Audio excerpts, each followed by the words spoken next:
ਪ੍ਰਾਕਥਨ।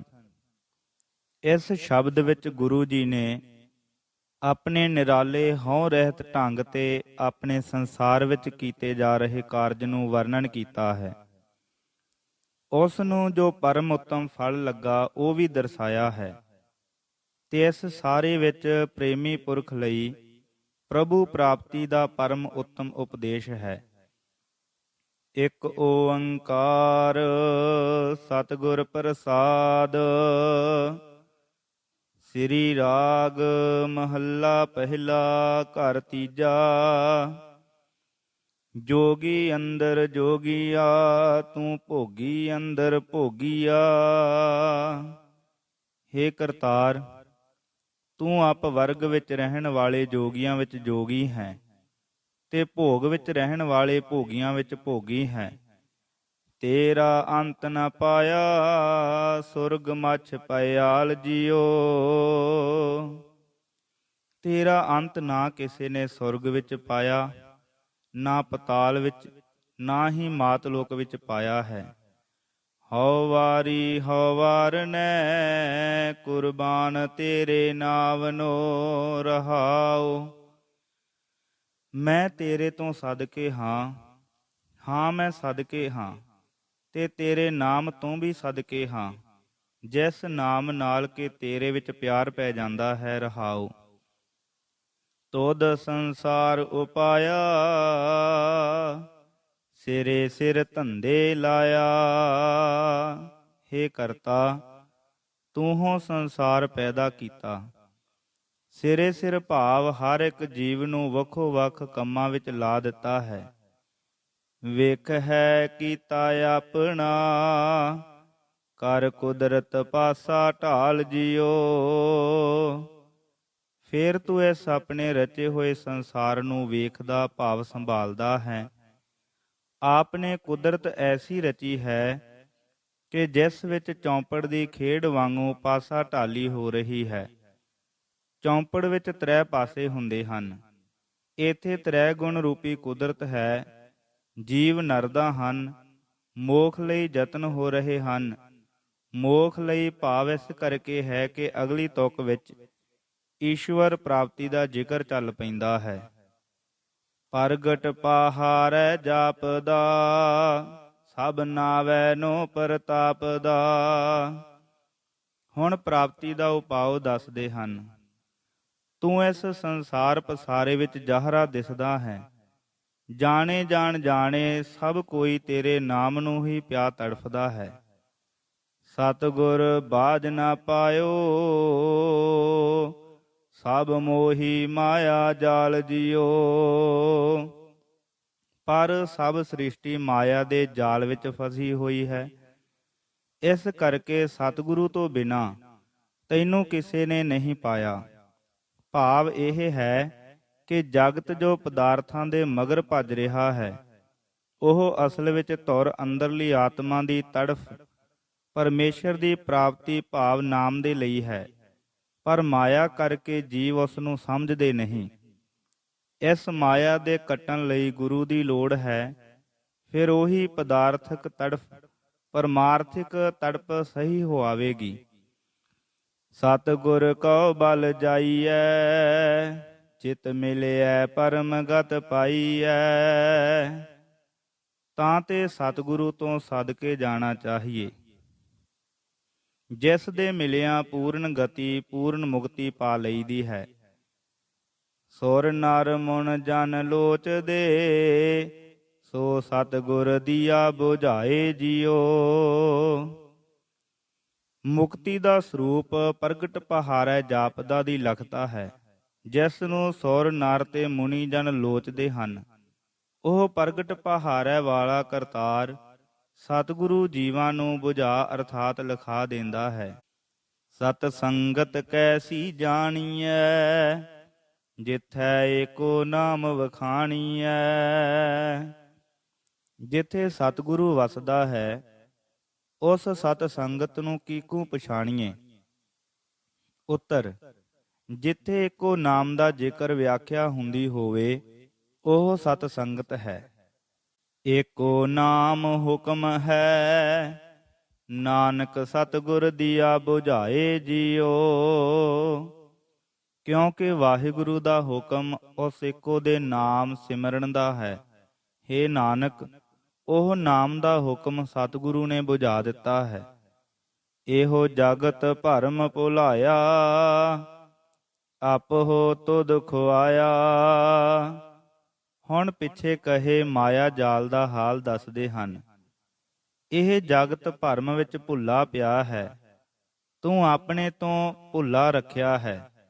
ਉਸ ਭੁੱਲੇ ਜਗਤ ਨੂੰ ਪ੍ਰਤਾਪ ਲੱਗਾ ਦੁਹਾਗਣੀ, ਭਾਗ ਜਿਨਾ ਕੇ ਨਾਹੇ ਜੀਓ। ਉਸ ਭੁੱਲੇ ਜਗਤ ਨੂੰ ਦੁਹਾਗਣਾ ਸਮਾਨ ਸੰਤਾਪ ਲੱਗਾ ਰਹਿੰਦਾ ਹੈ, ਜਿਨ੍ਹਾਂ ਦੇ ਭਾਗਾਂ ਵਿੱਚ ਮਿਲਾਪ ਨਹੀਂ ਹੈ।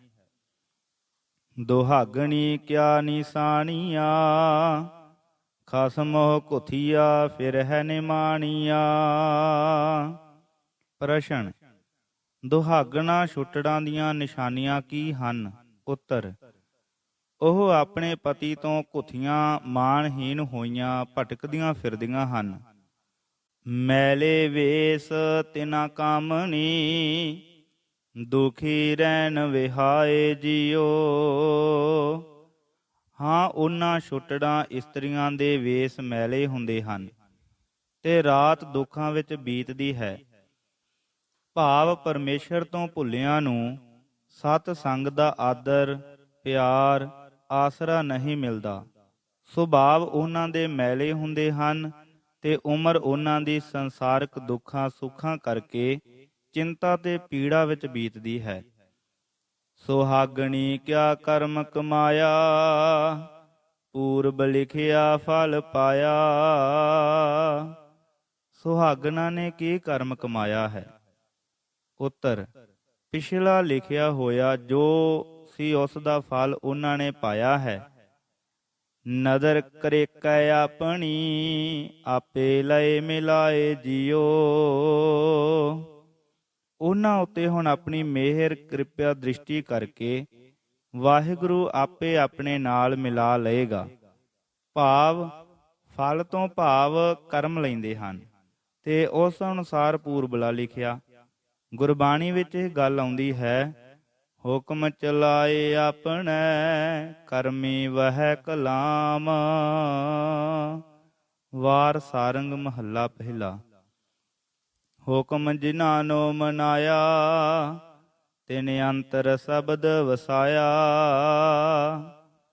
ਜਿਨ੍ਹਾਂ ਨੂੰ ਆਪੇ ਆਪਣਾ ਹੁਕਮ ਮਨਾਉਂਦਾ ਹੈ, ਉਹਨਾਂ ਦੇ ਅੰਦਰ ਸ਼ਬਦ ਵਸਾ ਦਿੰਦਾ ਹੈ। ਸਹੀ ਆਸੇ ਸੁਹਾਗਣੀ, ਜਿਨ ਸਹਿ ਨਾਲ ਪਿਆਰ ਜੀਓ। ਇਸ ਸ਼ਬਦ ਦੁਆਰਾ ਜਿਨ੍ਹਾਂ ਸਖੀਆਂ ਭਾਵ ਜਗਿਆਸੂਆਂ ਨੂੰ ਸਹੁ ਭਾਵ ਕਰਤਾਰ ਨਾਲ ਪਿਆਰ ਪੈ ਜਾਂਦਾ ਹੈ, ਉਹ ਸੁਹਾਗਣਾ ਕਹੀਦੀਆਂ ਹਨ। ਭਾਵ ਉਹ ਗੁਰਮੁਖ ਕਹੀਦੇ ਹਨ। ਜਿਨ੍ਹਾਂ ਭਾਣੇ ਕਾ ਰਸ ਆਇਆ, ਤਿਨ ਵਿੱਚ ਹੋ ਭਰਮ ਚੁਕਾਇਆ। ਸੋ ਜਿਨ੍ਹਾਂ ਨੂੰ ਪਿਆਰ ਪੈ ਜਾਂਦਾ ਹੈ, ਉਹਨਾਂ ਨੂੰ ਕਰਤਾਰ ਦੇ ਭਾਣੇ ਦਾ ਸਵਾਦ ਆ ਜਾਂਦਾ ਹੈ। ਉਹਨਾਂ ਦੇ ਆਪਣੇ ਤੇ ਕਰਤਾਰ ਦੇ ਵਿੱਚੋਂ ਆਪਣੀ ਹਉ ਤੇ ਕਰਤਾਰਪਣੇ ਦਾ ਭਰਮ ਚੁਕਾ ਦਿੱਤਾ ਹੁੰਦਾ ਹੈ। ਨਾਨਕ ਸਤਿਗੁਰ ਐਸਾ ਜਾਣੀਐ, ਜੋ ਸਭ ਸਹਿ ਲਏ ਮਿਲਾਏ ਜੀਓ। ਹੇ ਨਾਨਕ, ਸਤਿਗੁਰੂ ਐਸਾ ਜਾਣੀਏ ਕਿ ਜੋ ਸਭ ਕਿਸੇ ਨੂੰ ਕਰਤਾਰ ਨਾਲ ਮੇਲ ਲੈਂਦਾ ਹੈ। ਸਤਿਗੁਰ ਮਿਲਿਐ ਫਲ ਪਾਇਆ, ਜਿਨ ਵਿੱਚ ਹੋ ਇਹ ਕਰਨ ਚੁਕਾਇਆ। ਸਤਿਗੁਰੂ ਨੂੰ ਮਿਲ ਪੈਣੇ ਕਰਕੇ ਉਹਨਾਂ ਨੇ ਹੀ ਫਲ ਪਾਇਆ ਹੈ। ਜਿਨ੍ਹਾਂ ਨੇ ਭਾਣੇ ਵੱਲ ਰੁਖ ਕੀਤਾ ਤੇ ਆਪਣੇ ਤੇ ਕਰਤਾਰ ਦੇ ਵਿਚਾਲਿਓ ਹੰਕਾਰ ਦਾ ਡੇਰਾ ਉਠਾ ਦਿੱਤਾ ਹੈ। ਦੁਰਮਤ ਕਾ ਦੁਖ ਕੱਟਿਆ, ਭਾਗ ਬੈਠਾ ਮਸਤਕ ਆਏ ਜੀਓ। ਉਹਨਾਂ ਦਾ ਖੋਟੀ ਮੱਤ ਵਾਲਾ ਦੁੱਖ ਕੱਟਿਆ ਗਿਆ ਸਮਝੋ। ਉਹਨਾਂ ਦੇ ਮਸਤਕ ਤੇ ਸੱਚਮੁੱਚ ਸੁਭਾਗ ਆ ਕੇ ਬੈਠ ਗਿਆ ਜਾਣੋ। ਮੱਥੇ ਤੇ ਭਾਗ ਆ ਬੈਠਾ ਦਾ ਭਾਵ ਹੈ ਕਿ ਈਸ਼ਵਰ ਲਖਤਾ ਦੀ ਪ੍ਰਤੀਤੀ ਹਰ ਵੇਲੇ ਹੁੰਦੀ ਰਹਿੰਦੀ ਹੈ। ਮਸਤਕ ਖਿੜਿਆ ਰਹਿੰਦਾ ਹੈ ਤੇ ਮਨ ਸੁਖੀ ਰਹਿੰਦਾ ਹੈ। ਇਉਂ ਉਹ ਭਾਗਾਂ ਵਾਲੇ ਹੋ ਜਾਂਦੇ ਹਨ। ਭਾਵ ਉਹ ਮਤ ਖੋਟੀ ਹੈ ਜੋ ਈਸ਼ਵਰ ਵਿਮੁਖ ਰੱਖ ਕੇ ਜਗਤ ਮੋਹ ਵਿੱਚ ਪਾਉਂਦੀ ਤੇ ਅਨੇਕ ਤਰ੍ਹਾਂ ਦੀਆਂ ਭੁੱਲਾਂ ਤੇ ਪਾਪ ਕਰਾਉਂਦੀ ਹੈ। ਉਹ ਦੁਰਮਤ ਗੁਰੂ ਦੀ ਦਿੱਤੀ ਮਤ ਕੱਟ ਦਿੰਦੀ ਹੈ। ਅੰਮ੍ਰਿਤ ਤੇਰੀ ਬਾਣੀਆ, ਤੇਰਿਆ ਭਗਤਾ ਹਿਰਦੈ ਸਮਾਣੀਆ। ਹੇ ਕਰਤਾਰ, ਤੇਰੀ ਬਾਣੀ ਅੰਮ੍ਰਿਤ ਅਮਰ ਕਰਨ ਵਾਲੀ ਹੈ। ਇਹ ਤੇਰੇ ਭਗਤਾਂ ਦੇ ਮਨ ਵਿੱਚ ਸਮਾਈ ਰਹਿੰਦੀ ਹੈ। ਸੁਖ ਸੇਵਾ ਅੰਦਰ ਰੱਖਿਐ, ਆਪਣੀ ਨਦਰ ਕਰਹਿ ਨਿਸਤਾਰ ਜਿਉ। ਇਸ ਸੁਖਦਾਈ ਸੇਵਾ ਨੂੰ ਅੰਦਰ ਰੱਖਿਆ ਰੱਖਣੇ ਨਾਲ ਤੂੰ ਆਪਣੀ ਮਿਹਰ ਦ੍ਰਿਸ਼ਟੀ ਨਾਲ ਭਗਤਾਂ ਦਾ ਨਿਸਤਾਰਾ ਕਰ ਦਿੰਦਾ ਹੈ। ਇਉਂ ਵੀ ਭਾਵ ਲੈਂਦੇ ਹਨ ਕਿ ਅੰਕ 11 ਵਿੱਚ ਸਤਿਗੁਰੂ ਦਾ ਜ਼ਿਕਰ ਹੈ, ਜਿੱਥੇ ਸਤਿਗੁਰੂ ਦੀ ਸੇਵਾ ਤੋਂ ਮੁਰਾਦ ਤੇ ਸਤਿਗੁਰੂ ਦੀ ਬਾਣੀ ਮਿੱਠੀ ਲੱਗੇ ਤੋਂ ਭਾਵ ਸੋ ਕਾਲ ਗੁਰੂ ਦੀ ਸੇਵਾ ਨਾਲ ਹੁੰਦੀ ਤੇ ਨਿਸਤਾਰਾ ਮਿਹਰ ਨਾਲ। ਸਤਿਗੁਰ ਮਿਲਿਆ ਜਾਣੀਐ, ਜਿਤ ਮਿਲਿਐ ਨਾਮ ਵਖਾਣੀਐ। ਇਹ ਗੱਲਾਂ ਜੋ ਕਹਿ ਰਹੇ ਹਾਂ ਸਤਿਗੁਰੂ ਦੇ ਮਿਲ ਪਿਆਂ ਹੀ ਸਮਝ ਸਕੀਦੀਆਂ ਹਨ। ਭਾਵ ਤਜਰਬੇ ਨਾਲ ਠੀਕ ਸੋਝੀ ਪੈਂਦੀ ਹੈ। ਜਿਸ ਨੂੰ ਮਿਲਿਆ ਨਾਮ ਉਚਾਰਨ ਲੱਗ ਪਈਦਾ ਹੈ। ਸਤਿਗੁਰ ਬਾਝ ਨਾ ਪਾਇਓ, ਸਭ ਥੱਕੀ ਕਰਮ ਕਮਾਏ ਜਿਉ। ਹਾਂ, ਪੱਕ ਜਾਣੋ ਕਿ ਸਤਿਗੁਰੂ ਤੋਂ ਬਿਨਾਂ ਕਿਸੇ ਨੇ ਕਦੇ ਕਰਤਾਰ ਤੇ ਉਸ ਦਾ ਨਾਮ ਨਹੀਂ ਪਾਇਆ। ਹੋਰ ਨਾਨਾ ਪ੍ਰਕਾਰ ਦੇ ਕਰਮ ਕਰਕੇ ਸਭ ਲੁਕਾਈ ਥੱਕ ਰਹੀ ਹੈ। ਹਉ ਸਤਿਗੁਰ ਵਿਟਹੁ ਘੁਮਾਇਆ, ਜਿਨ ਭ੍ਰਮ ਭੁੱਲਾ ਮਾਰਗ ਪਾਇਆ। ਮੈਂ ਸਤਿਗੁਰੂ ਤੋਂ ਸਦਕੇ ਹਾਂ, ਜਿਸ ਨੇ ਮੈਂ ਭਰਮ ਵਿੱਚ ਭੁੱਲੇ ਹੋਏ ਨੂੰ ਸੱਚੇ ਰਸਤੇ ਪਾ ਦਿੱਤਾ ਹੈ। ਨਦਰ ਕਰੇ ਜੇ ਆਪਣੀ, ਆਪੇ ਲਏ ਰਲਾਏ ਜਿਉ।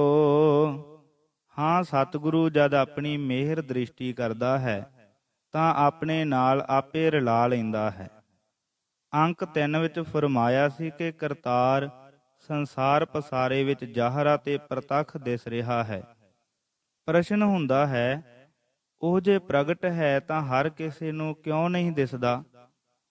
ਇੱਥੇ ਇਸ ਦਾ ਉੱਤਰ ਦਿੰਦੇ ਹਨ, ਤੂੰ ਸਭਨਾ ਮਾਹੇ ਸਮਾਇਆ, ਤਿਨ ਕਰਤੈ ਆਪ ਲੁਕਾਇਆ। ਹੇ ਕਰਤਾਰ, ਤੂੰ ਹੈ ਤਾਂ ਸਭਨਾ ਵਿੱਚ ਸਮਾਇਆ ਹੋਇਆ। ਜਗਿਆਸੂ ਵੱਲ ਤੱਕ ਕੇ ਸੁਣ, ਹੇ ਭਾਈ, ਉਸ ਕਰਤਾਰ ਨੇ ਆਪ ਨੂੰ ਸਭਨਾ ਵਿੱਚ ਸਮਾ ਕੇ ਆਪਣੇ ਆਪ ਨੂੰ ਲੁਕਾਇਆ ਹੋਇਆ ਹੈ। ਨਾਨਕ ਗੁਰਮੁਖ ਪ੍ਰਗਟ ਹੋਇਆ, ਜਾ ਕੋ ਜੋਤ ਧਰੀ ਕਰਤਾਰ ਜਿਉ। ਪਰ ਹੇ ਨਾਨਕ, ਗੁਰੂ ਦੁਆਰਾ ਉਹ ਪ੍ਰਗਟ ਹੋ ਆਉਂਦਾ ਹੈ, ਜਿਸ ਦੇ ਅੰਦਰ ਕਰਤਾਰ ਨੇ ਆਪਣੀ ਜੋਤ ਰੱਖੀ ਹੋਈ ਹੈ। ਇਉਂ ਵੀ ਕਰਦੇ ਹਨ, ਉਸ ਉੱਤੇ ਪ੍ਰਗਟਿਆ ਜਿਸ ਉੱਤੇ ਜੋਤ ਧਰੀ। ਆਪੇ ਖਸਮ ਨਿਵਾਜਿਆ, ਜਿਉ ਪਿੰਡ ਦੇ ਸਾਜਿਆ। ਉਸ ਨੂੰ ਮਾਲਕ ਕਰਤਾਰ ਨੇ ਆਪ ਹੀ ਵਡਿਆਇਆ ਹੈ, ਜਿਸ ਨੂੰ ਉਸਨੇ ਪਹਿਲੋਂ ਸਰੀਰ ਤੇ ਰੂਹ ਦੇ ਕੇ ਬਣਾਇਆ ਹੈ। ਆਪਣੇ ਸੇਵਕ ਕੀ ਪੈਜ ਰੱਖੀਆ, ਦੋਇ ਕਰ ਮਸਤਕ ਧਾਰ ਜਿਉ। ਫਿਰ ਨਾਮ ਦੀ ਵਡਿਆਈ ਦੇ ਕੇ ਸੇਵਕ ਬਣਾ ਲਿਆ। ਫਿਰ ਉਸ ਆਪਣੇ ਸੇਵਕ ਦੀ ਪੈਜ ਮੱਥੇ ਤੇ ਦੋਏ ਹੱਥ ਧਰ ਕੇ ਸਦਾ ਰੱਖੀ। ਭਾਵ ਮਿਹਰ ਨਾਲ ਤਰੁੱਠ ਕੇ ਨਾਮ ਪ੍ਰਾਪਤ ਭਗਤਾਂ ਦੀ ਪੈਜ ਸਦਾ ਰੱਖਦਾ ਆਇਆ ਹੈ। ਹਰ ਜੁਗ ਜੁਗ ਭਗਤ ਪਾਇਆ, ਪੈਜ ਰੱਖਦਾ ਆਇਆ RAM ਰਾਜੇ। ਆਸਾ ਮਹੱਲਾ ਚੌਥਾ, ਸ਼ੰਤ। ਸਾਰੇ ਸ਼ਬਦ ਵਿੱਚ ਭਾਵ ਉਸ ਸ਼ੁਕਰੀਏ ਦਾ ਹੈ ਜੋ ਇੱਥੇ ਆ ਕੇ ਸਫਟ ਹੋ ਜਾਂਦਾ ਹੈ। ਸਭ ਸੰਜਮ ਰਹੇ ਸਿਆਣਪਾ, ਮੇਰਾ ਪ੍ਰਭ ਸਭ ਕਿਛ ਜਾਣਦਾ। ਹੁਣ ਮੇਰੇ ਸਾਰੇ ਦੇਹ ਤੇ ਮਨ ਆਦਿ ਦੀਆਂ ਰੋਕਾਂ ਅਰਥਾਤ ਸੰਜਮ ਤੇ ਸਿਆਣਪਾਂ ਰਹਿ ਚੁੱਕੀਆਂ। ਸਾਰੀ ਗੱਲਬਾਤ ਮੇਰਾ ਪ੍ਰਭੂ ਸਭ ਕੁਝ ਜਾਣਦਾ ਹੈ।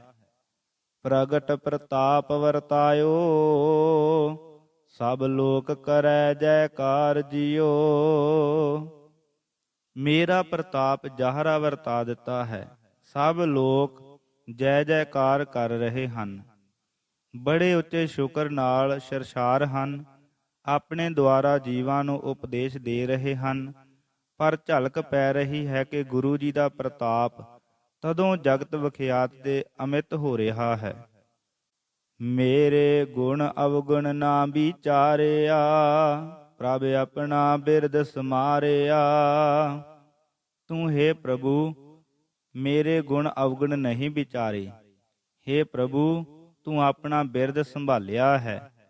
ਵਾਹਿਗੁਰੂ ਜੀ ਦਾ ਬਿਰਦ ਬਖਸ਼ਿੰਦ ਹੈ। ਬਖਸ਼ਿੰਦ ਬਿਰਦ ਆਪਣੇ ਫੈਜ਼ ਵਿੱਚ ਗੁਣ ਅਵਗੁਣ ਨਹੀਂ ਵਿਚਾਰਦਾ। ਕੰਠ ਲਾਏ ਕੈ ਰਖਿਓ ਨ, ਲੱਗੈ ਨਾ ਤਤੀ ਵਾਉ ਜਿਉ। ਤੁਸਾਂ ਮੈਨੂੰ ਕੰਠ ਨਾਲ ਲਾ ਕੇ ਬਚਾ ਲਿਆ ਹੈ, ਹੁਣ ਮੈਨੂੰ ਤਤੀ ਵਾਉ ਤੱਕ ਨਹੀਂ ਛੂੰਹਦੀ। ਮੈਂ ਮਨ ਤਨ ਪ੍ਰਭੂ ਧਿਆਇਆ, ਜੀਏ ਇਛੇੜਾ ਫਲ ਪਾਇਆ। ਹੇ ਪ੍ਰਭੂ ਮੈਂ ਮਨ ਤੇ ਤਨ ਨਾਲ ਭਾਵ ਰਸਨਾ ਕਰਕੇ ਵੀ ਤੈਨੂੰ ਧਿਆਇਆ ਹੈ ਤੇ ਆਪਣੇ ਜੀ ਦਾ ਲੋਚਿਆ ਫਲ ਪ੍ਰਾਪਤ ਕਰ ਲਿਆ ਹੈ। ਸਾਹ ਪਾਤ ਸਾਹਾ ਸਿਰ ਖਸਮ ਤੂੰ, ਜਪ ਨਾਨਕ ਜੀਵੈ ਨਾਉ ਜਿਉ। ਸ਼ਾਹਾਂ ਪਾਤਸ਼ਾਹਾਂ ਦੇ ਸਿਰ ਉੱਤੇ ਵੀ ਤੂੰ ਹੋ ਮਾਲਕ ਹੈ। ਨਾਨਕ ਹੁਣ ਵੀ ਨਾਮ ਜਪ ਕੇ ਹੀ ਜੀ ਰਿਹਾ ਹੈ। ਤੁਧ ਆਪੇ ਆਪ ਪਾਇਆ, ਦੂਜਾ ਖੇਲ ਕਰ ਦਿਖਲਾਇਆ। ਤੁਸਾਂ ਆਪਣੇ ਆਪ ਜਗਤ ਨੂੰ ਪੈਦਾ ਕੀਤਾ ਤੇ ਜਗ ਤੋਂ ਪਾ ਕੇ ਆਪਣੇ ਤੋਂ ਦੂਸਰਾ ਇੱਕ ਖੇਲ ਕਰਕੇ ਦਿਖਾ ਦਿੱਤਾ ਹੈ। ਸਭ ਸੱਚੋ ਸੱਚ ਵਰਤਦਾ, ਜਿਸ ਭਾਵੈ ਤਿਸੈ ਬੁਝਾਏ ਜਿਉ। ਰਚਨਾ ਰਚ ਕੇ ਆਪ ਪ੍ਰਸੰਨ ਕੇ ਪ੍ਰਣਾਮੀ ਨਹੀਂ ਹੋ। ਉਹ ਤ੍ਰੈ ਕਾਲ ਅਬਾਦ ਰੂਪ ਸੱਚ ਹੀ ਸੱਚ ਨਿਰੋਲ ਸਤ ਸਰੂਪ ਰਹਿੰਦੇ ਹੋਏ ਪਸਾਰੇ ਵਿੱਚ ਵਰਤ ਰਹੇ ਹੋ। ਭਾਵ ਵਿਆਪਕ ਹੋ ਅਤੇ ਜਿਸ ਨੂੰ ਭਾਵੇ ਉਸ ਨੂੰ ਇਹ ਆਪਣਾ ਸਰੂਪ ਲਿਖਾ ਦਿੰਦੇ ਹੋ।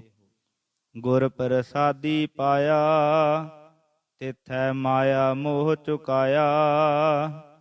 ਜਿੱਥੇ ਕਿਸੇ ਹਿਰਦੇ ਨੇ ਗੁਰੂ ਕਿਰਪਾ ਨਾਲ ਨਾਮ ਪਾਇਆ ਹੈ, ਉਥੇ ਮਾਇਆ ਦਾ ਮੋਹ ਆਪ ਨੇ ਉਸ ਦਾ ਚੁਕਾ ਦਿੱਤਾ। ਕਿਰਪਾ ਕਰਕੇ ਆਪਣੀ, ਆਪੇ ਲਏ ਸਮਾਏ ਜਿਉ। ਫਿਰ ਉਸ ਨੂੰ ਆਪਣੀ ਕਿਰਪਾ ਕਰਕੇ ਤੁਸਾਂ ਆਪਣੇ ਵਿੱਚ ਆਪੇ ਸਮਾ ਲਿਆ ਹੈ। ਹੁਣ ਜਗਤ ਉਤਪਤੀ, ਸਰਬ ਸ਼ਕਤੀ, ਮਾਨਤਾ ਤੇ ਮਿਹਰਾਂ ਦਾ ਜ਼ਿਕਰ ਕਰਦੇ ਸੰਸਾਰ ਦੇ ਸੰਘਾਰ ਦਾ ਜ਼ਿਕਰ ਉਸੇ ਰੰਗ ਵਿੱਚ ਕਰਦੇ ਹਨ। ਗੋਪੀ ਨੈ ਗੋਆਲੀਆ, ਤੁਧ ਆਪੇ ਗੋਏ ਉਠਾਲੀਆ। ਗੋਪੀ ਨੈ ਭਾਵ ਜਮਨਾ ਨਦੀ, ਗੁਆਲੇ ਤੇ ਗੋਏ ਭਾਵ ਸ੍ਰਿਸ਼ਟੀ ਤੈਂ ਉਤਪਤ ਕੀਤੀ ਤੇ ਸੰਭਾਲੀ। ਹੁਕਮੀ ਭਾਂਡੇ ਸਾਜਿਆ, ਤੂੰ ਆਪੇ ਭੰਨ ਸਵਾਰ ਜਿਉ। ਇਸ ਵਿੱਚ ਸਰੀਰ ਰੂਪੀ ਭਾਂਡੇ ਤੂੰ ਹੁਕਮ ਨਾਲ ਸਾਜੇ, ਸਵਾਰੇ ਤੇ ਆਪ ਭੰਨ ਦਿੱਤੇ। ਇਸ ਦਾ ਅਰਥ ਇਉਂ ਲੱਗਦਾ ਜਾਪਦਾ ਹੈ ਕਿ ਗੋਪੀਆਂ ਗਵਾਲਿਆਂ ਦੀ ਜਮਨਾ ਨਦੀ ਤੇ ਮਾਨੋ ਰਚੀ ਰਾਸ ਦਾ ਜ਼ਿਕਰ ਹੈ ਕਿ ਤੂੰ ਸਭ ਕੁਝ ਆਪ ਹੀ ਖੇਲ ਖੇਲਦਾ ਹੈ। ਪਰ ਗੋਏ ਦਾ ਅਰਥ ਪ੍ਰਿਥਵੀ ਹੈ। ਇਸ ਕਰਕੇ ਗੋਪੀ ਦਾ ਭਾਵ ਇਸਤਰੀ, ਗਵਾਲੇ ਦਾ ਭਾਵ ਮਨੁੱਖ, ਨੈ ਦਾ ਭਾਵ ਮੌਤ ਲੈ ਕੇ ਅਰਥ ਕਰਦੇ ਹਨ ਕਿ ਸੰਘਾਰ ਕਰਤਾ ਵੀ ਤੂੰ ਆਪ ਹੈ। ਫਿਰ ਭਾਂਡੇ ਸਾਜੀਣ ਤੋਂ ਵੀ ਭਾਵ ਸ੍ਰਿਸ਼ਟੀ ਰਚਨਾ ਦਾ ਸਹੀ ਹੁੰਦਾ ਹੈ। ਸੋ ਜਿਵੇਂ ਪਿੱਛੇ ਜਗਤ ਰਚਨਾ ਨੂੰ ਚੌਪੜ ਦੀ ਮਿਸਾਲ ਦਿੱਤੀ ਸੀ, ਇੱਥੇ ਉਸ ਨੂੰ ਰਾਸ ਲੀਲਾ ਨਾਲ ਮਿਸਾਲ ਦੇ ਕੇ ਖੇਲ ਹੀ ਵਰਣਨ ਕੀਤਾ ਹੈ। ਜਿਨ ਸਤਿਗੁਰ ਸਿਉ ਚਿਤ ਲਾਇਆ, ਤਿਨੀ ਦੂਜਾ ਭਾਉ ਚੁਕਾਇਆ। ਇਸ ਜਗਤ ਵਿੱਚੋਂ ਜਿਨ੍ਹਾਂ ਨੇ ਸਤਿਗੁਰੂ ਨਾਲ ਪ੍ਰੀਤ ਪਾਈ ਹੈ, ਉਹਨਾਂ ਦੁਐਤ ਦਾ ਪਿਆਰ ਭਾਵ ਇੱਕ ਵਾਹਿਗੁਰੂ ਤੋਂ ਛੁੱਟ ਆਪਣੀ ਮੈਂ ਮੇਰੀ ਤੇ ਦ੍ਰਿਸ਼ਟਮਾਨ ਵਿੱਚ ਪ੍ਰੇਮ ਚੁਕਾ ਦਿੱਤਾ ਹੈ। ਨਿਰਮਲ ਜੋਤ ਤਿਨ ਪ੍ਰਾਣੀਆ, ਹੋਏ ਚੱਲੇ ਜਨਮ ਸਵਾਰ ਜਿਉ। ਉਹਨਾਂ ਪ੍ਰਾਣ ਧਾਰੀਆਂ ਮਨੁੱਖਾਂ ਦੀ ਜੋਤ ਨਿਰਮਲ ਹੋ ਗਈ ਹੈ। ਭਾਵ ਜੀਵਾਤਮਾ ਸ਼ੁੱਧ ਆਤਮ ਸਰੂਪਤਾ ਵਿੱਚ ਸਥਿਤ ਹੋ ਗਿਆ ਹੈ। ਉਹ ਮਨੁੱਖਾ ਜਨਮ ਸੰਵਾਰ ਕੇ ਚਲੇ ਜਾਣਗੇ। ਤੇਰੀਆ ਸਦਾ ਸਦਾ ਚੰਗਿਆਈਆ, ਮੈਂ ਰਾਤ ਦੇਹ ਵਡਿਆਈਆ। ਹੇ ਪ੍ਰਭੂ, ਤੇਰੀਆਂ ਆਸਾਂ ਨਾਲ ਸਦਾ ਸਦਾ ਚੰਗਿਆਈਆਂ ਹੀ ਚੰਗਿਆਈਆਂ ਹੋ ਰਹੀਆਂ ਹਨ। ਦਾਨ ਦੇਹ ਕੇ ਮੈਂ ਰਾਤ ਦਿਨੇ ਤੇਰੀਆਂ ਵਡਿਆਈਆਂ ਹੀ ਕਰਦਾ ਰਹਾ। ਅਣ ਮੰਗਿਆ ਦਾਨ ਦੇਵਨਾ, ਕਹੋ ਨਾਨਕ ਸੱਚ ਸਮਾਲ ਜਿਉ। ਆਪ ਬਿਨਾ ਮੰਗੇ ਦਾਨ ਦੇਣ ਵਾਲੇ ਹੋ। ਹੇ ਨਾਨਕ ਕਹੋ, ਹੇ ਪ੍ਰਭੂ, ਮੈਂ ਸਦਾ ਆਪ ਨੂੰ ਜੋ ਸੱਚ ਸਰੂਪ ਹੋ ਸੰਭਾਲਦਾ ਰਹਾ, ਭਾਵ ਮੰਗਾ ਕੁਛ ਨਾ। ਅਥਵਾ ਆਪ ਦੀਆਂ ਨਿਤ ਚੰਗਿਆਈਆਂ ਹੋ ਰਹੀਆਂ ਹਨ, ਮੈਨੂੰ ਰਾਤ ਦਿਨੇ ਵਡਿਆਈਆਂ ਮਿਲ ਰਹੀਆਂ ਹਨ। ਅਣ ਮੰਗੇ ਦਾਨ ਦੇ ਰਹੇ ਹੋ। ਹੇ ਨਾਨਕ ਕਹੋ, ਸੱਚ ਤੇ ਸੱਚ ਨੂੰ ਸਦਾ ਸੰਭਾਲਦਾ ਰਹੋ। ਵਿਆਖਿਆ। ਜਪਜੀ ਵਿੱਚ ਸ੍ਰੀ ਗੁਰੂ ਜੀ ਨੇ ਫਰਮਾਇਆ ਹੈ, ਕੁਦਰਤ ਕਵਨ ਕਹਾ ਵਿਚਾਰ, ਵਾਰਿਆ ਨਾ ਜਾਵਾ ਏਕ ਵਾਰ। ਕਿ ਹੇ ਕਰਤਾਰ, ਤੇਰੀ ਕੁਦਰਤ ਦਾ ਅੰਤ ਨਹੀਂ ਪੈਂਦਾ। ਤੇਰਾ ਅੰਤ ਕਿਵੇਂ ਪੈ ਸਕਦਾ ਹੈ? ਹਾਂ, ਤੇਰੇ ਕਰਨੇ ਕੁਦਰਤ ਵੇਖ ਵੇਖ ਕੇ ਮੈਂ ਤੈਥੋਂ ਵਾਰਨੇ ਹੋ ਰਿਹਾ ਹਾਂ। ਉਸੇ ਤਰ੍ਹਾਂ ਇਸ ਸ਼ਬਦ ਵਿੱਚ ਪਹਿਲਾਂ ਇਹੋ ਖਿਆਲ ਪ੍ਰਗਟਾਉਂਦੇ ਹਨ ਕਿ ਤੇਰਾ ਅੰਤ ਨਹੀਂ ਪਾਇਆ ਜਾ ਸਕਦਾ, ਪਰ ਤੈਥੋਂ ਸਦਕੇ ਹਾਂ। ਤੇਰੀਆਂ ਚਕਰਿਤ ਕਰਨ ਵਾਲੀਆਂ ਵਡਿਆਈਆਂ ਦੇਖ ਦੇਖ ਕੇ ਹਾਂ, ਮੈਂ ਤੇਰੇ ਨਾਮ ਤੋਂ ਸਦਕੇ ਹਾਂ। ਜਿਸ ਨੇ ਤੇਰੀ ਕਦਰ ਪਵਾਈ ਹੈ ਮੇਰੇ ਮਨ ਨੂੰ, ਇੱਕ ਪਾਸੇ ਤੂੰ ਜੋਗੀ ਜਨਾਂ ਦੇ ਅੰਦਰ ਜੋਗ ਕਮਾ ਰਿਹਾ ਹੈ, ਬ੍ਰਿਤੀਆਂ ਦਾ ਨਿਰੋਧ ਕਰ ਰਿਹਾ ਹੈ, ਆਪ ਵਰਗ ਸਾਧ ਰਿਹਾ ਹੈ। ਕਿਵੇਂ? ਜੋਗੀ ਦੇ ਅੰਦਰ ਉਸ ਦੇ ਮਨ ਬੁੱਧੀ ਤੋਂ ਅੱਗੇ ਸ਼ੁੱਧ ਚੇਤਨ ਸਰੂਪ ਤੂੰ ਹੀ ਬੈਠਾ ਹੈ। ਤੇਰੀ ਚੇਤਨ ਸੱਤਾ ਕਰਕੇ ਉਸ ਦੀ ਜੀਵ ਕਲਾ ਟੁਰ ਰਹੀ ਹੈ, ਪਰ ਉਹ ਬ੍ਰਿਤੀਆਂ ਨੂੰ ਰੋਕ ਰੋਕ ਕੇ ਭੋਗ ਰਹਿਤ ਹੋ ਕੇ ਆਪਣੇ ਦ੍ਰਿਸ਼ਟਾ ਸਰੂਪ ਨੂੰ ਲੱਭ ਰਿਹਾ ਹੈ। ਦੂਜੇ ਪਾਸੇ ਭੋਗੀ ਪੁਰਖ ਸਰੀਰ ਮਨ ਬੁੱਧੀ ਵਿੱਚ ਤਦਰੂਪ ਹੋਏ ਭੋਗਾਂ ਵਿੱਚ ਮਗਨ ਹੋ ਰਹੇ ਹਨ, ਪਰ ਤੂੰ ਉੱਥੇ ਵੀ ਮਨ ਬੁੱਧੀ ਦੇ ਪਿੱਛੇ ਚੇਤਨ ਸੱਤਾ ਹੋ ਕੇ ਬੈਠ ਰਿਹਾ ਹੈ, ਤੇ ਜਾਣਨਹਾਰ ਸੱਤਿਆ ਉੱਥੇ ਵੀ ਤੂੰ ਹੀ ਹੈ।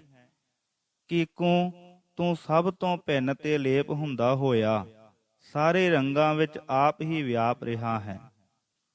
ਤੇਰੇ ਇਹ ਚਲਤ ਦੇਖ ਕੇ ਅਸਚਰਜ ਹਾਂ ਤੇ ਅਸਚਰਜ ਹੋ ਕੇ ਸਦਕੇ ਹੋ ਰਿਹਾ ਹਾਂ।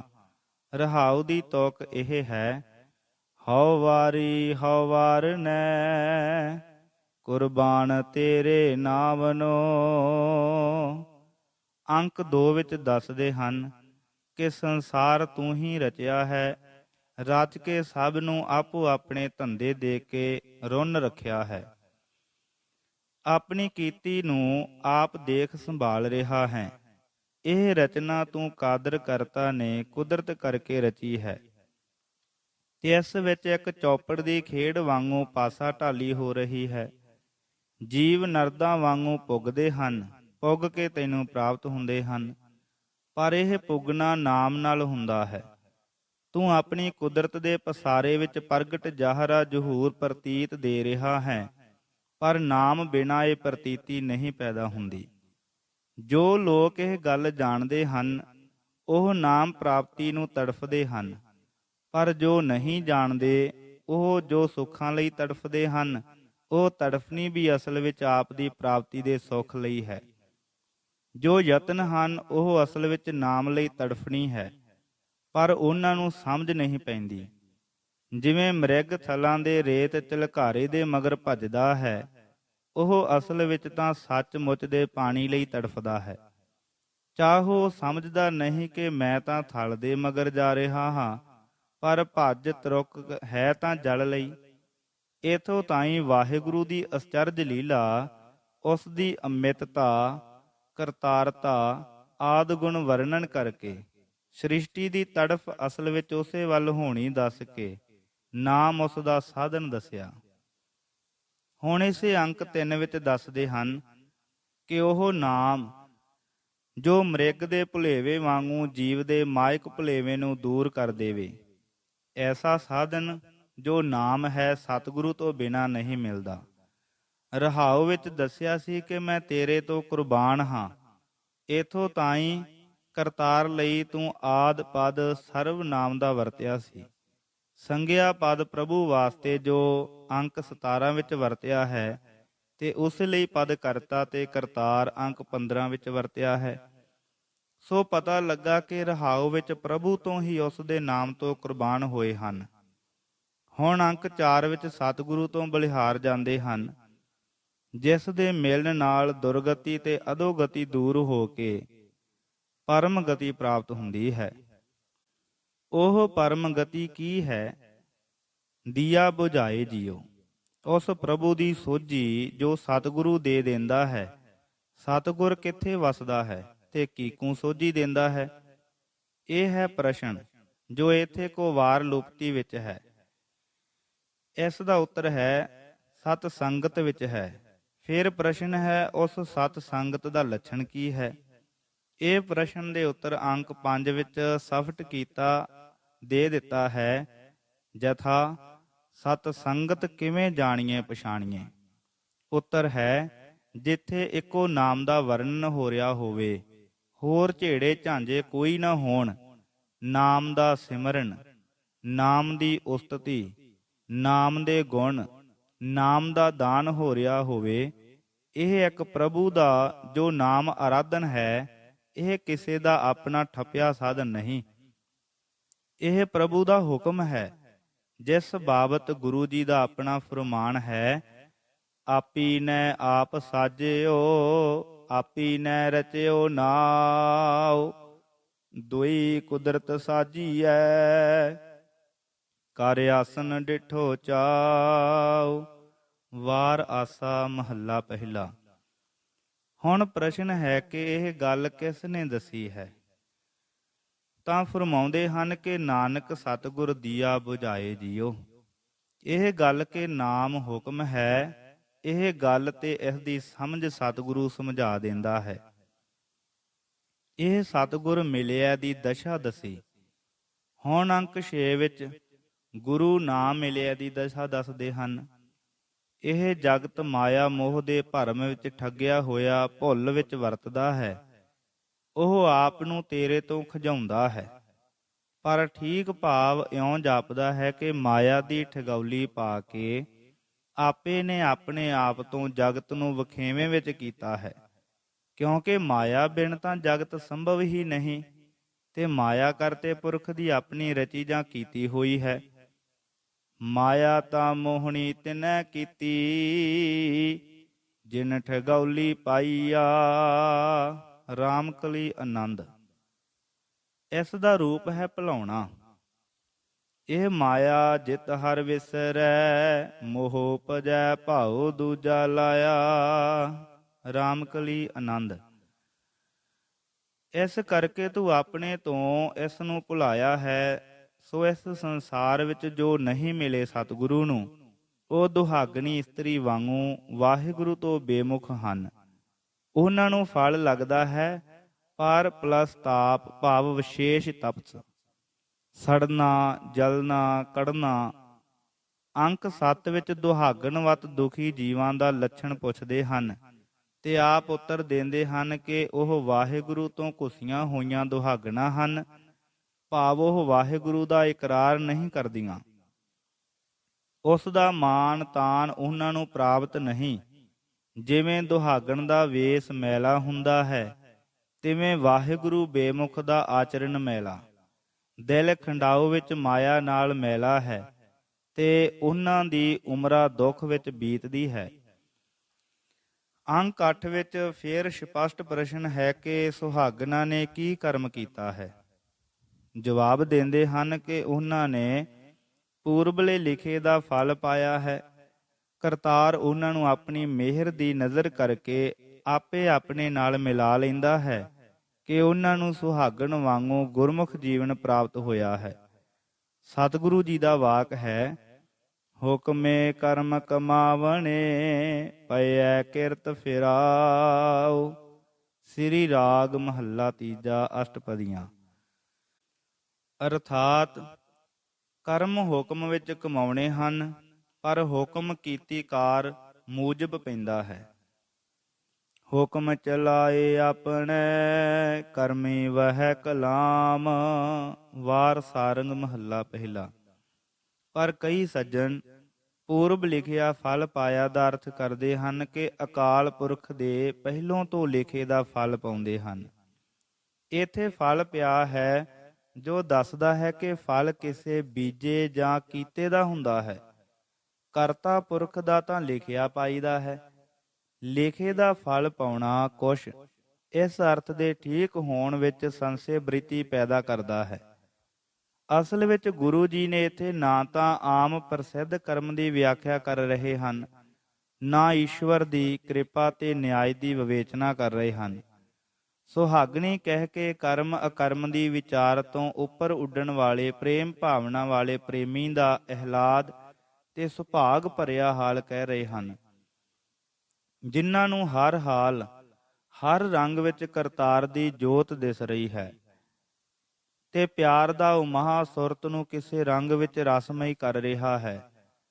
ਉਹਨਾਂ ਨੂੰ ਆਪਣੀ ਮੈਂ ਆਪਣੀ ਕਰਨੀ ਦਾ ਫਲ ਨਜ਼ਰ ਨਹੀਂ ਆ ਰਿਹਾ। ਉਹਨਾਂ ਨੂੰ ਕੇਵਲ ਪ੍ਰੀਤਮ ਵਾਹਿਗੁਰੂ ਉਸ ਵੱਲੋਂ ਪਿਆਰ ਤੇ ਉਸ ਦੀ ਮਿਹਰ ਨਜ਼ਰ ਆ ਰਹੀ ਹੈ।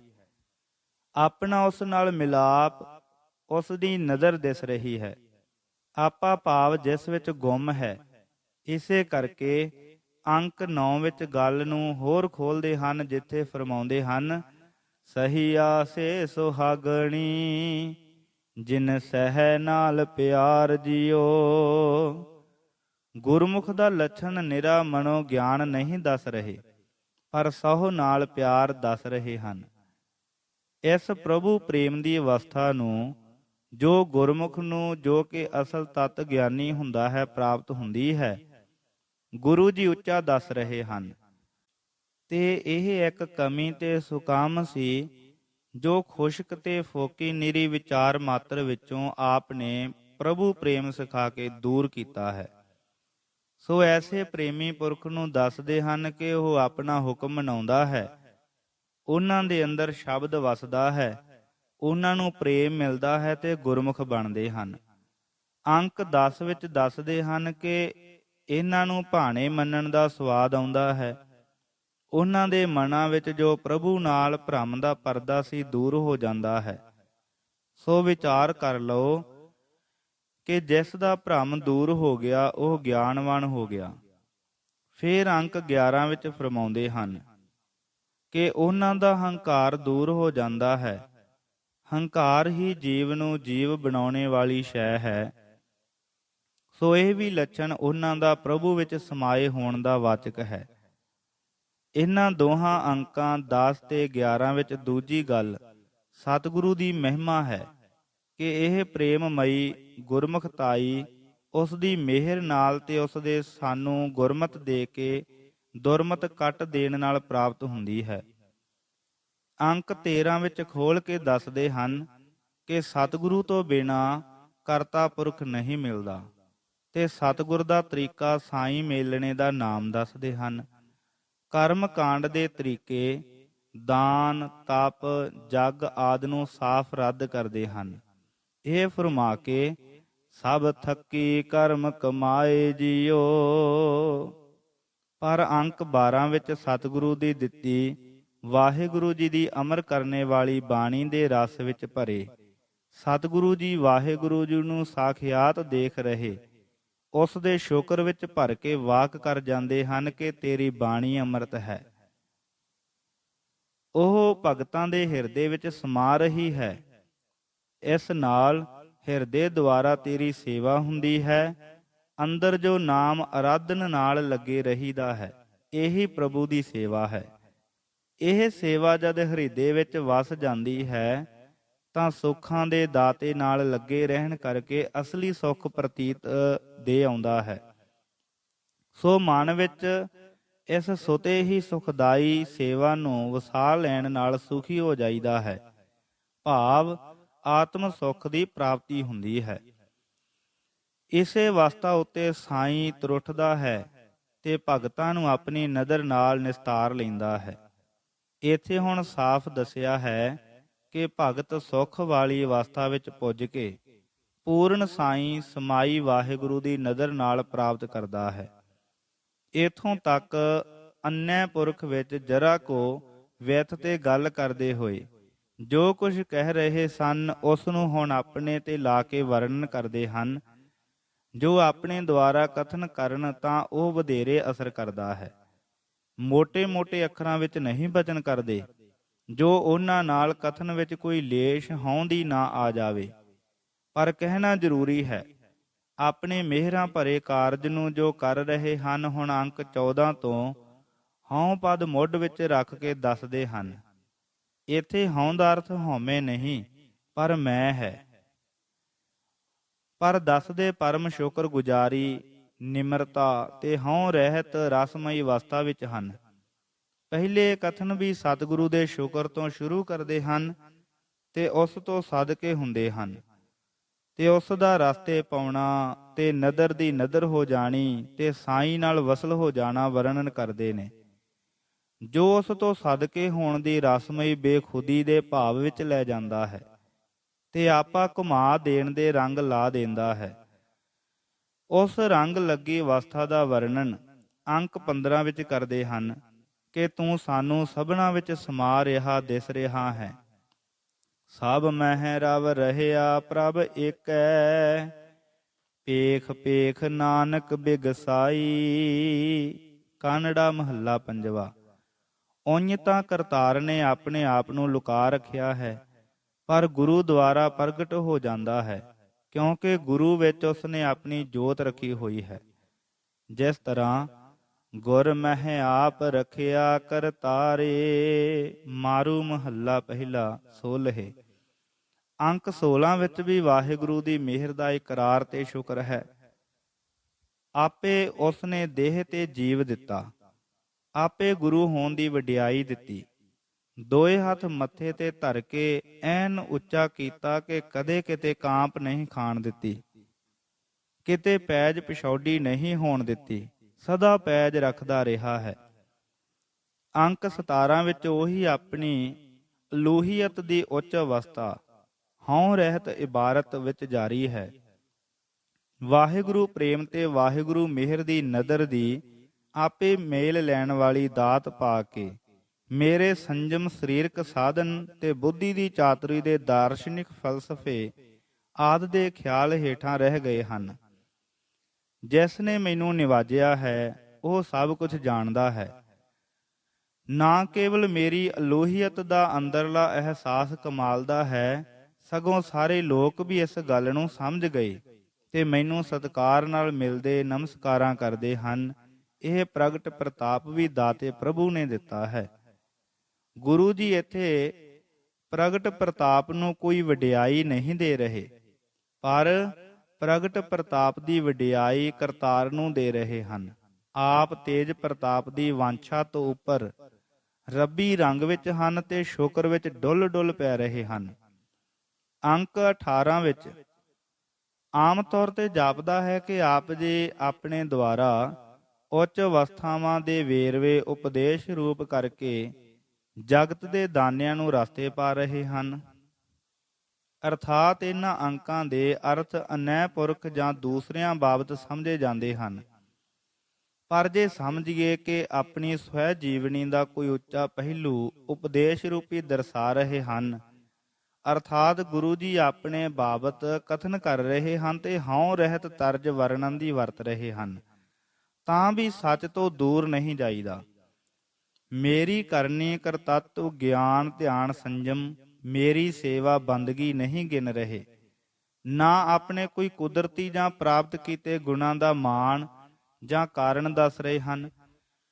ਜੋ ਕੁਛ ਮੇਰੀ ਵਡਿਆਈ ਹੈ ਪ੍ਰਭੂ ਦੀ ਦਾਤ ਹੈ, ਕਾਰਨ ਉਸ ਦਾ ਆਪਣਾ ਬਿਰਦ ਹੈ, ਤੇ ਜੋ ਕੁਛ ਇਸ ਬਿਰਦ ਨੇ ਵਰਤਾਇਆ ਹੈ ਉਹ ਹੈ ਮੈਨੂੰ ਕੰਠ ਲਾ ਕੇ ਰੱਖਿਆ ਹੈ, ਜੋ ਮੈਨੂੰ ਤੱਤੀ ਵਾਹ ਨਾ ਲੱਗੇ। ਇਸ ਵਿੱਚ ਮਾਤਰੀ ਪ੍ਰੇਮ ਦੀ ਸੈਣਤ ਹੈ ਕਿ ਮੈਨੂੰ ਪ੍ਰਭੂ ਨੇ ਮਾਂ ਵਾਂਗੂ ਗਲੇ ਨਾਲ ਲਾ ਕੇ ਰੱਖਿਆ ਹੈ, ਤੱਤੀ ਵਾਹ ਤੱਕ ਨਹੀਂ ਲੱਗਣ ਦਿੱਤੀ। ਕੋਈ ਦੁੱਖ ਸਰੀਰਕ, ਮਾਨਸਿਕ, ਅਧਿਆਤਮਿਕ ਨਹੀਂ ਲੱਗਣ ਦਿੱਤਾ, ਕਿਤੇ ਵਿਘਨ ਨਹੀਂ ਪੈਣ ਦਿੱਤਾ। ਅੰਕ 19। ਇਤਨਾ ਕੁਛ ਵਾਹਿਗੁਰੂ ਦੀ ਦਾਤ ਦੱਸ ਕੇ, ਮਾਂ ਵਾਂਗੂ ਤਰੁੱਠਣਾ ਵਰਣਨ ਕਰਕੇ ਹੁਣ ਆਪਣੇ ਨਾਮ ਜਪਣ ਦਾ ਵਰਣਨ ਕਰਦੇ ਹਨ। ਕਿਉਂਕਿ ਹੁਣ ਜੋ ਕਹਿਣਾ ਹੈ ਕਿ ਮੈਂ ਨਾਮ ਆਰਾਧਿਆ ਹੈ, ਪ੍ਰਭੂ ਨੂੰ ਮਨੋ ਤਨੋ ਧਿਆਇਆ ਹੈ, ਇਹ ਹਉਮੈ ਦੀ ਬ੍ਰਿਤੀ ਵਿੱਚ ਨਹੀਂ, ਇਹ ਉਸੇ ਮਿਹਰ ਤੇ ਆਪਣੀ ਹਉਮੈ ਅਤੀਤਤਾ ਵਿੱਚ ਸ਼ੁਕਰ ਗੁਜ਼ਾਰੀ ਵਿੱਚ ਹੈ। ਜੀ ਇੱਛਿਆ ਫਲ ਵਾਹਿਗੁਰੂ ਜੀ ਦਾ ਮਿਲਾਪ, ਉਸ ਵਿੱਚ ਭੇਦ ਸਮਾਈ ਪ੍ਰਾਪਤ ਹੋਏ ਹਨ। ਇਹ ਪ੍ਰਭੂ ਧਿਆਉਣਾ ਸਾਧਨ ਮਾਤਰ ਨਹੀਂ ਸੀ ਕਿ ਹੁਣ ਛੱਡ ਦਿੱਤਾ ਹੈ। ਫਰਮਾ ਰਹੇ ਹਨ ਕਿ ਇਹ ਮੇਰਾ ਜੀਵਨ ਹੈ, ਮੈਨੂੰ ਸਭ ਤੋਂ ਵੱਡਾ, ਸਭ ਤੋਂ ਪਿਆਰਾ ਮੇਰਾ ਮਾਲਕ ਉਹੀ ਹੈ, ਤੇ ਮੈਂ ਜਿਉਂਦਾ ਹੀ ਉਸ ਦਾ ਨਾਮ ਜਪ ਕੇ ਹਾਂ। ਇਹ ਅਸਚਰਜ ਅਵਸਥਾ ਹੈ ਜੋ ਸੱਚਮੁੱਚ ਹੈ, ਸਾਰੇ ਗਿਆਨਾਂ ਤੋਂ ਉੱਪਰ ਯਥਾਰਥ ਹੈ। ਪੂਰਨ ਪਦ ਤੇ ਪਹੁੰਚ ਕੇ ਸਾਈਂ ਦੇ ਗਲ ਲੱਗੇ ਰਹਿ ਕੇ, ਉਸ ਵਿੱਚ ਸਮਾਈ ਪਾ ਕੇ, ਜੋ ਆਦਰਸ਼ ਅੱਖਾਂ ਅੱਗੇ ਸੀ ਪ੍ਰਾਪਤ ਕਰਕੇ, ਫਿਰ ਜੀਵਨ ਉਸ ਦਾ ਨਾਮ ਜਪ ਹੈ। ਨਾਮ ਜਪ ਦੀ ਲੋੜ ਸਿਰੇ ਤੇ ਵਸ ਕੇ ਵੀ ਨਹੀਂ ਮੁੱਕੀ, ਹੁਣ ਉਹ ਜੀਵਨ ਬਣ ਗਿਆ ਹੈ। ਬਿਨ ਸਿਮਰਨ ਜੋ ਜੀਵਨ ਬਲਨਾ, ਸਰਪ ਜੈਸੇ ਅਰ ਜਾਰੀ। ਟੋਡੀ ਮਹੱਲਾ ਪੰਜਵਾ। ਪੁਨਾ ਬ੍ਰਹਮ ਗਿਆਨੀ ਕੈ ਨਾਮ ਆਧਾਰ। ਇਹ ਹੈ ਅਮਲੀ ਗਿਆਨ, ਸਫਲ ਗਿਆਨ। ਸਾਈਂ ਦਾ ਬ੍ਰਿਤੀਆਂ ਵਿੱਚ, ਮਨ ਵਿੱਚ, ਸਰੀਰ ਵਿੱਚ, ਇੰਦਰੀਆਂ ਵਿੱਚ ਸੱਚਮੁੱਚ ਦਾ ਨਿਵਾਸ। ਸਭ ਕੁਛ ਬ੍ਰਹਮਾਕਾਰ ਹੋ ਰਿਹਾ ਹੈ, ਗਿਆਨ ਜਾਣਨਾ ਮਾਤਰ ਨਹੀਂ, ਸਾਰਾ ਕੁਛ ਅਲੋਹੀਅਤ ਹੀ ਅਲੋਹੀਅਤ ਹੈ। ਇਹ ਜੀਵਨ ਅਲੋਹੀਅਤ ਦਾ ਇੱਕ ਸਰਸਾਰ ਚਸ਼ਮਾ ਹੈ। ਰੱਬੀ ਜੀਵਨ ਦਾ ਉਮਾਹੂ ਸੋਮਾ ਹੈ ਜੋ ਉਛਲ ਰਿਹਾ ਹੈ ਤੇ ਫੈਜ਼ ਹੀ ਫੈਜ਼ ਪਹੁੰਚਾ ਰਿਹਾ ਹੈ। ਬ੍ਰਹਮ ਗਿਆਨੀ ਪਰਉਪਕਾਰ ਉਮਾਹਾ। ਸੁਖਮਨੀ ਸਾਹਿਬ। ਫਿਰ ਕੋਈ ਵਾਸ਼ਨਾ, ਹਉ ਆਦਿ ਦਾ ਲੇਸ਼ ਮਾਤਰ ਨਹੀਂ। 20 ਅੰਕ ਵਿੱਚ ਗਿਆਨ ਅਵਸਥਾ ਦਾ ਵਰਣਨ ਕਰਦੇ ਹਨ। ਜੋ ਜੀ ਇਛੇੜਾ ਫਲ ਪਾਇਆ ਦੱਸ ਆਏ ਹਨ ਕਿ ਤੂੰ ਆਪਣੇ ਨਿਰਗੁਣ ਸਰੂਪ ਤੋਂ ਆਪਣਾ ਸਰਗੁਣ ਸਰੂਪ ਆਪ ਹੀ ਰਚਿਆ ਹੈ। ਜੈਸਾ ਕਿ ਆਸਾ ਦੀ ਵਾਰ ਵਿੱਚ ਆਪੀ ਨੇ ਆਪ ਸਾਜਿਓ ਫਰਮਾਇਆ ਹੈ। ਇਹ ਜੋ ਕੁਦਰਤ ਆਪਣੇ ਤੋਂ ਦੂਜੀ ਸ਼ੈ ਕਰਕੇ ਰਚੀ ਹੈ, ਇਹ ਇੱਕ ਖੇਲ ਹੈ ਜੋ ਆਪ ਕੀਤਾ ਹੈ। ਅਸਲ ਵਿੱਚ ਕੇਵਲ ਸਤ ਸਰੂਪ ਹੀ ਸਤ ਸਰੂਪਤਾ ਵਿੱਚ ਵਰਤ ਰਿਹਾ ਹੈ। ਪਰ ਇਹ ਬੂਝ, ਇਹ ਸਫਲ ਗਿਆਨ ਜਿਸ ਨੂੰ ਭਾਵੇ ਉਸ ਨੂੰ ਬੁਝਾਉਂਦਾ ਹੈ। 21 ਅੰਕ ਵਿੱਚ ਫਿਰ ਗੁਰੂ ਦੀ ਮਹਿਮਾ ਆਈ ਹੈ ਕਿ ਜਿੱਥੇ ਕਿਸੇ ਨੇ ਇਹ ਸਤ ਸਰੂਪ ਪ੍ਰਭੂ ਪਾਇਆ ਹੈ, ਉਥੇ ਗੁਰੂ ਦੀ ਹੀ ਕਿਰਪਾ ਹੋਈ ਹੈ। ਹਾਂ, ਉਥੇ ਗੁਰੂ ਮਿਹਰ ਨਾਲ ਮਾਇਆ ਦਾ ਮੋਹ, ਜਿਸ ਆਸਰੇ ਇਹ ਦੂਜਾ ਖੇਲ ਚੱਲ ਰਿਹਾ ਹੈ, ਚੁਕਾ ਦਿੱਤਾ ਹੈ। ਭਾਵ ਗੁਰੂ ਮਿਹਰ ਨਾਲ ਮਾਇਆ ਦਾ ਮੋਹ ਦੂਰ ਹੁੰਦਾ ਹੈ, ਨਾਲ ਹੀ ਇਹ ਜਗਤ ਦਾ ਦੂਜਾ ਰੂਪ ਹੋ ਕੇ ਚੱਲ ਰਿਹਾ ਹੈ, ਅਸਤ ਹੋ ਕੇ ਦਿਸ ਪੈਂਦਾ ਹੈ। ਇਉਂ ਆਪਣੀ ਕਿਰਪਾ ਕਰਕੇ ਪ੍ਰਭੂ ਆਪਣੇ ਆਪ ਨਾਲ ਮਿਲਾ ਲੈਂਦਾ ਹੈ। 22 ਅੰਕ। ਇੱਕ ਹੋਰ ਦ੍ਰਿਸ਼ਟਾਂਤ ਦੇ ਕੇ ਦਿਸ ਰਹੇ ਸੰਸਾਰ ਨੂੰ ਵਰਣਨ ਕਰਦੇ ਹਨ। ਪਿੱਛੇ ਫਰਮਾਇਆ ਸੀ ਕਿ ਸੰਸਾਰ ਇੱਕ ਚੌਪੜ ਦੀ ਖੇਲ ਹੈ। ਇਸੇ ਸ਼ਬਦ ਦਾ ਦੇਖੋ ਅੰਕ 2। ਉਹ ਵਰਣਨ ਜਗਤ ਰਚਨਾ ਦਾ ਸਾਧਾਰਨ ਤੌਰ ਤੇ ਸੀ। ਹੁਣ ਗਿਆਨ ਅਰੂੜ ਅਵਸਥਾ ਵਿੱਚ, ਗਿਆਨ ਦ੍ਰਿਸ਼ਟੀ ਵਿੱਚ ਉਹ ਨਜ਼ਾਰਾ ਜਿਵੇਂ ਗਿਆਨਵਾਨ ਨੂੰ ਦਿਸਦਾ ਹੈ ਤੇ ਆਮ ਲੋਕਾਂ ਨੂੰ ਜਾਣਦੇ ਹੋਏ ਵੀ ਦਿਸਦਾ ਨਹੀਂ, ਵਰਣਨ ਕਰਦੇ ਹਨ। ਪਰ ਹੁਣ ਦ੍ਰਿਸ਼ਟਾਂਤ ਚੌਪੜ ਦਾ ਨਹੀਂ, ਪਰ ਰਾਸ ਮੰਡਲ ਦਾ ਲੈਂਦੇ ਹਨ ਕਿ ਜਿਵੇਂ ਨੈ ਭਾਵ ਜਮਨਾ ਨਦੀ ਦੇ ਕਿਨਾਰੇ ਗੋਪੀਆਂ ਤੇ ਗਵਾਲਿਆਂ ਦੀ ਖੇਲ ਕ੍ਰਿਸ਼ਨ ਆਪੇ ਕਰਦਾ ਤੇ ਆਪੇ ਮੇਟ ਦਿੰਦਾ ਸੀ, ਤਿਵੇਂ ਹੋਈ। ਤਿਵੇਂ ਗੋਏ ਪ੍ਰਿਥਵੀ ਨੂੰ ਆਪੇ ਰਚੀ ਤੇ ਸੰਭਾਲੀ। ਇਸ ਪਰ ਸਰੀਰ ਰੂਪੀ ਭਾਂਡੇ ਅਰਥਾਤ ਖੇਲ ਦੇ ਪਾਤਰ ਆਪਣੇ ਹੁਕਮ ਨਾਲ ਰਚੇ, ਉਹਨਾਂ ਨੂੰ ਸਾਧਾਰਨ ਮਰਨ ਵਿੱਚ ਜੰਮਣ ਵਿੱਚ ਭੰਨਣਾ ਕਿ ਉਹਨਾਂ ਨੂੰ ਗਿਆਨ ਦੇ ਕੇ ਸੰਵਾਰ ਲੈਣਾ ਤੇਰਾ ਖੇਲ ਹੈ ਜੋ ਤੂੰ ਆਪ ਕਰ ਰਿਹਾ ਹੈ। ਇਉਂ ਵੀ ਭਾਵ ਖੋਲਦੇ ਹਨ ਕਿ ਗੋਪੀ ਭਾਵ ਇਸਤਰੀਆਂ, ਗਵਾਲੀਆਂ ਭਾਵ ਮਰਦ, ਨੈ ਭਾਵ ਮੌਤ। ਇਉਂ ਤੁਸਾਂ ਦੀ ਗੋਏ ਭਾਵ ਬਾਜੀ ਜਾਂ ਖੇਲ ਰਚੀ ਹੈ, ਜਾਂ ਗੋਏ ਭਾਵ ਸ੍ਰਿਸ਼ਟੀ ਰਚੀ ਹੈ। ਫਾਰਸੀ ਵਿੱਚ ਗੋਏ ਭਾਵ ਗੇਂਦ ਨੂੰ ਕਹਿੰਦੇ ਹਨ, ਉਸ ਤੋਂ ਗੇਂਦ ਦੀ ਖੇਲ ਭਾਵ ਲੈਂਦੇ ਹਨ। ਤੇ ਤੁਸਾਂ ਹੀ ਨੈ ਭਾਵ ਕਾਲ ਨਦੀ ਰਚੀ ਹੈ। ਸੋ ਹੁਕਮ ਨਾਲ ਤੁਸਾਂ ਸਰੀਰ ਰਚੇ ਹਨ ਤੇ ਆਪੇ ਭਾਵ ਹੁਕਮ ਨਾਲ ਭੰਨ ਦਿੰਦੇ ਹੋ ਤੇ ਆਪੇ ਜਿਸ ਨੂੰ ਚਾਹੋ ਸਵਾਰ ਲੈਂਦੇ ਹੋ। ਅੰਕ 23 ਵਿੱਚ ਫੇਰ ਦੱਸਦੇ ਹਨ ਕਿ ਇਸ ਖੇਲ ਵਿੱਚ ਜਿਨ੍ਹਾਂ ਨੇ ਗੁਰੂ ਨਾਲ ਚਿੱਤ ਲਾਇਆ, ਉਹਨਾਂ ਨੂੰ ਇਹ ਖੇਲ ਖੇਲ ਹੋ ਦਿਸੀ। ਉਹਨਾਂ ਨੂੰ ਦਵੈਤ ਭਾਵਨਾ ਦੂਰ ਹੋ ਗਈ, ਜੋ ਪਹਿਲੋਂ ਸੱਚੋ ਸੱਚ ਨੂੰ ਦੁਈ ਕਰਕੇ ਦਿਖਾ ਰਹੀ ਸੀ। ਉਹਨਾਂ ਦੀ ਆਤਮਾ ਫੇਰ ਮਨ ਬ੍ਰਿਤੀਆਂ ਨਾਲ ਤਦਰੂਪ ਹੋਈ, ਆਸ਼ਾਦਤ ਨਾ ਰਹੀ। ਉਹ ਨਿਰਮਲ ਜੋਤ ਸਰੂਪ ਹੋ ਚਮਕੀ। ਉਹ ਜੋਤੀ ਜੋਤ ਰਲੀ ਸੰਪੂਰਨ ਥੀਆ ਰਾਮ ਦੀ ਅਵਸਥਾ ਨੂੰ ਹੋ ਪਹੁੰਚੀ। ਉਹ ਇਸ ਖੇਲ ਵਿੱਚ ਸਾਰੇ ਜਨਮ ਨੂੰ ਸੰਵਾਰ ਕੇ ਸਤ ਸਰੂਪ ਨੂੰ ਪ੍ਰਾਪਤ ਹੋਏ। ਅੰਕ 24। ਹੇ ਪ੍ਰਭੂ, ਤੇਰੇ ਗੁਣ ਮੈਂ ਕੀ ਗਾਵਾਂ, ਤੂੰ ਸਦਾ ਸਦਾ ਚੰਗਿਆਈਆਂ ਕਰਦਾ ਹੈ। ਤੂੰ ਦਿਨੇ ਰਾਤ ਜੋ ਮੇਰੇ ਨਾਲ ਚੰਗਿਆਈਆਂ ਕਰਦਾ ਹੈ, ਉਸ ਦੀਆਂ ਵਡਿਆਈਆਂ ਕਰਦੇ ਰਹਿਣ ਦਾ ਮੈਨੂੰ ਦਾਨ ਬਖਸ਼। ਹੇ ਦਾਤਾ, ਮੈਂ ਤੈਨੂੰ ਸੱਚ ਸਰੂਪ ਨੂੰ ਸਦਾ ਸਤ ਸੰਭਾਲਦਾ ਤੇ ਯਾਦ ਕਰਦਾ ਰਹਾ। ਹੇ ਨਾਨਕ, ਇਹ ਬੇਨਤੀ ਪ੍ਰਭੂ ਮੂਹਰੇ ਕਹੋ ਭਾਵ ਕਹਿੰਦਾ ਰਹੋ, ਮੈਨੂੰ ਇਹ ਦਾਨ ਦੇਵਣਾ। ਹਾਂ, ਇਹ ਤਾਂ ਮੈਂ ਮੰਗਿਆ, ਪਰ ਆਪ ਦਾ ਬਿਰਦ ਹੈ ਉਹ ਦਾਨ ਵੀ ਦੇਵਣਾ। ਜੋ ਅਣ ਮੰਗਿਆ ਦਾਨ ਕਹੀਦਾ ਹੈ। ਭਾਵ ਜੋ ਕੁਛ ਆਪ ਤਰੁੱਠ ਕੇ ਆਪਣੀ ਸਰਬਗਤਾ ਵਿੱਚ ਸਰਬ ਸ਼ਕਤੀ ਮਾਨਤਾ ਦੁਆਰਾ ਸਵੈ ਛੰਦ ਦਾਨ ਦਿੰਦੇ ਹੋ, ਉਹ ਦਾਨ ਵੀ ਲੈਣਾ। ਇਸ ਵਿੱਚ ਜੀਵ ਦੀ ਅਲਪਗਤਾ ਕਰਕੇ ਉਸ ਦੀ ਪ੍ਰਾਰਥਨਾ ਨੂੰ ਵੀ ਹੱਦ ਮਿੱਤ ਵਾਲੀ ਸਮਝ ਕੇ ਅਮਿਤ ਦਾਤਾ ਤੋਂ ਉਹ ਦਾਨ ਮੰਗਿਆ ਹੈ, ਜੋ ਸਰਬੱਗ ਸ਼ਕਤੀਮਾਨ ਆਪਣੀ ਅਮਿਤਤਾ ਵਿੱਚ ਆਪਣੇ ਦਿਆਲੂ ਸੁਭਾਅ ਤੇ ਮਿਹਰ ਦੇ ਬਿਰਦ ਕਰਕੇ ਆਪ ਬਖਸ਼ਦਾ ਹੈ। ਉਹ ਜੀਵ ਦੀ ਮੰਗ ਤੋਂ ਸਦਾ ਵੱਡਾ ਤੇ ਸਦਾ ਦੇ ਸੁੱਖ ਦਾ ਦਾਤਾ ਹੋਵੇਗਾ। ਨਿਰੁਕਤ। ਮੱਛ ਦਾ ਭਾਵ ਹੈ ਮਾਤ ਲੋਕ ਵਿੱਚ, ਪਿਆਲ ਦਾ ਭਾਵ ਹੈ ਪਤਾਲ ਲੋਕ ਵਿੱਚ, ਕੁਰਬਾਨ ਦਾ ਭਾਵ ਹੈ ਅਰਬੀ ਭਾਸ਼ਾ ਵਿੱਚ ਕੁਰਬਾਨ, ਵਾਰੀ, ਘੋਲੀ, ਸਦਕੇ। ਨਾਵ ਨੋ ਦਾ ਭਾਵ ਹੈ ਨਾਮ ਨੂੰ। ਪਾਸਾ ਦਾ ਭਾਵ ਹੈ ਚੌਂਪੜ ਦੀ ਖੇਡ ਵਿੱਚ ਜੋ ਦਾਣੇ ਸੱਟਦੇ ਹਨ, ਜਿਨ੍ਹਾਂ ਪਰ ਗਿਣਤੀ ਲਈ ਨਿਸ਼ਾਨ ਹੁੰਦੇ ਹਨ। ਪਾਸਾ ਢਾਲਣਾ ਭਾਵ ਚੌਂਪੜ ਦੇ ਪਾਸੇ ਨੂੰ ਸਿੱਟਣਾ ਤੇ ਫਿਰ ਗਿਣਤੀ ਕਰਕੇ ਨਰਦ ਚਲਾਉਣੀ, ਚੌਪੜ ਖੇਡਣਾ। ਪਹਾਰੇ ਦਾ ਭਾਵ ਹੈ ਪਸਾਰੇ ਵਿੱਚ।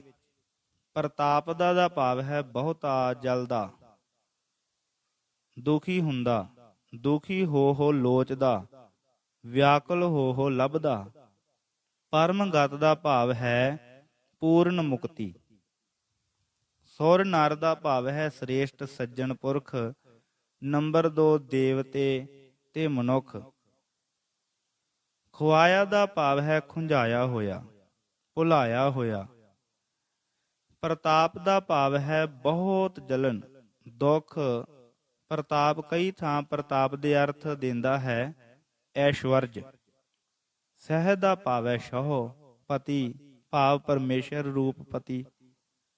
ਇਹ ਕਰਨ ਦਾ ਭਾਵ ਹੈ ਅਹੰਕ੍ਰਿਤ, ਹੰਕਾਰ, ਅਭਿਮਾਨ। ਮਸਤਕ ਦਾ ਭਾਵ ਹੈ ਮੱਥੇ ਉੱਤੇ। ਕਰਹਿ ਦਾ ਭਾਵ ਹੈ ਨਿਸਤਾਰ, ਤਾਰ ਦਿੰਦਾ ਹੈ, ਮੁਕਤੀ ਕਰਦਾ ਹੈ। ਨਿਵਾਜਿਆ ਦਾ ਭਾਵ ਹੈ ਫਾਰਸੀ ਵਿੱਚ ਨਵਾਜ਼ੀਦਨ, ਵਡਿਆਈ ਦਿੱਤੀ। ਸੰਜਮ ਦਾ ਭਾਵ ਹੈ ਇੰਦਰੀਆਂ ਦੀ ਰੋਕ, ਜੁਗਤ, ਤਰਕੀਬ। ਗੋਪੀ ਨੈ ਗਵਾਲੀਆ, ਗੋਏ, ਇਹਨਾਂ ਦੇ ਅਰਥ ਵਿਆਖਿਆ ਵਿੱਚ ਆ ਚੁੱਕੇ ਹਨ।